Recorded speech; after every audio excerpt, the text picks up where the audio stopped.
बीबी नाद पढ़ सकती है? फतावा रज़विया की 14वीं जिल्द।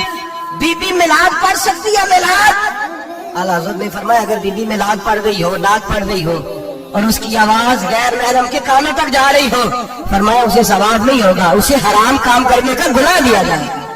बीबी को मना है, वो नाद की आवाज भी औरत का ही नहीं पढ़ता। दीन में तो औरत की आवाज का भी पढ़ता है।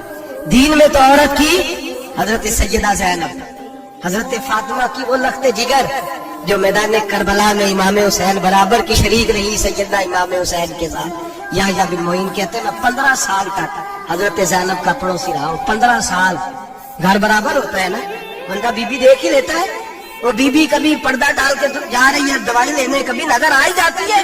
कहते 15 साल में सैयदा फातिमा की बेटी का पड़ोसी रहा हूँ। मैंने कभी बुरके में छुपी हुई ज़ैनब भी नहीं देखी, बुरके में छुपी हुई ज़ैनब भी कभी नहीं देखी। हजरत अब्दुल्ला बिन जाफर तैयार जनाबे अली मुर्तजा के भाई थे, उनके बेटे के साथ इनका निकाह हुआ था, बीमार हो गई।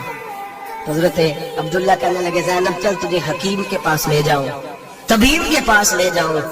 तो हजरत ज़ैनब कहने लगी आप जाइए मेरा हाल बता के दवाई ले आइए। तो हजरत अब्दुल्ला जाफर तैयार कहने लगे शरीयत में गुंजाइश है डॉक्टर के पास जाने, हकीम के पास जाने की गुंजाइश है, तो चलती क्यों नहीं? तो हजरत ज़ैनब कहने लगी शरीयत में गुंजाइश तो है पर अब्दुल्ला मेरी मजबूरी ये है कि मैं फातिमा की बेटी हूँ। शरीयत में गुंजाइश तो है पर मेरी मजबूरी ये है कि मैं हुसैन की बहन हूँ।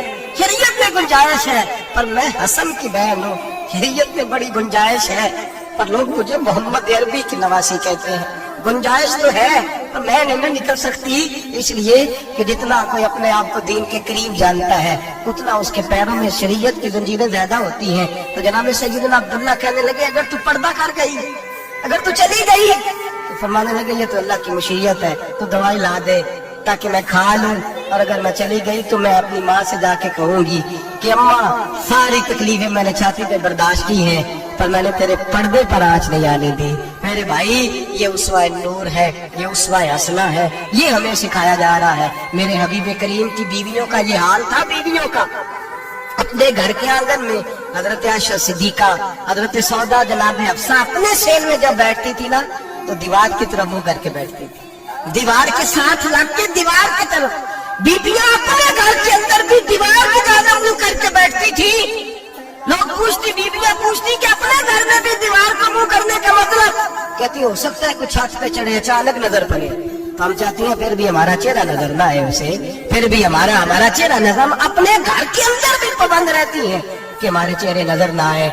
खुदा बड़े पैसे जिंदगी में लौटाए हैं, 1000 1500 बुरके पे भी खर्च करो, वो घर ले जाओ, अम्मा को भी दो, बहन को भी दो, बीवी को भी दो, उसको कोई पहन ले। इसलिए कि जब तो हजरत फातिमा के तरीके का पर्दा करेगी तो तेरे आंगन में सैयदा ज़ैनब की तरह की बेटियां पैदा होगी, वो उस सुन्नत पे चलने वाली बेटियां तेरे आंगन में आएंगी। खुदारा मेरे भाई आज ये नियत करो, ये इरादा करो और अपने घरों को पर्दे का पाबंद बनाओ। अगर एक बेटी पर्दादार हो गई तो कई खानदान पर्दादार हो जाएंगे। अगर एक बेटी पर्दादार हो गई तो कई घराने संवरेंगे, कई जगह पे नूर फैलेगा।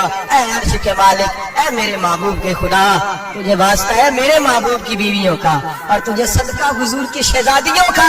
ऐ अल्लाह इतना करम बरसा, इतनी रहमत बरसा कि मेरे वतन की बेटियां और मेरे वतन की माएं बहनें बच्चियां ये समझ जाए कि हमारी निजात सिर्फ हजरत फातिमा के बुरके में है, हजरत आयशा के पर्दे में है, सैयदा खदीजतुल कुबरा के हिजाब में है। अल्लाह करे ये समझ जाए और ये जब भी सजदा करे तुझसे हयाई मांगे, ये तुझसे जब भी सजदा करे ये तुझसे अपने लिए चादर ततहीर और पर्दा तनवीर ही मांगे।